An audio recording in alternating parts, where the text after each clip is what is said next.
Akala mo matatakasan mo ako, ha? Hindi ka taga rito, ano? Ha?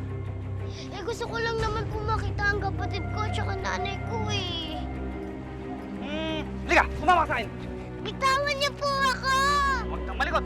Kung hindi, ka sa akin. Sige, pili. Ano nangyari dito? Kasi yung nanay na to gusto na naman makipag-usap sa kanya. Ang gulo-gulo. Nanay ni Blanca? Ba't hindi niya pinakausap? Alam mo, Luis, huwag ka na nga nakialam dito. Pwede. Yung security na yung bahala sa kanya. Nay! Bitawan niyo ako. Nanay! Bitawan niyo! Nay! Bianca! Nay! Bianca! Bianca! Parang awa niyo na papasukin niyo ako. Gusto ko lang makuha yung anak ko.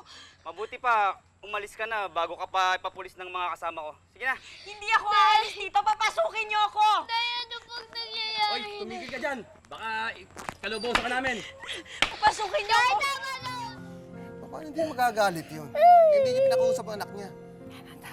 May karapatan yung tao. Tito Luis, tulungan niyo po ako. Ayoko po dito. Gusto ko po sa nanay ko. Blanca? Blanca? Buwisit ka talagang bata ka. Because of you, muntik pang magkita ang mga magulang mo. Pero hindi na ako papayag na maulit pa to.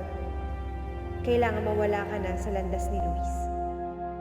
Nay! Nay! Tama na po! Nay! Nay! Tama na po! Hindi ka tumigil dyan. Papakulong ka namin. Nay! Tama na Mga po! magulang din kayo. Alam niyo kung gaano kasakit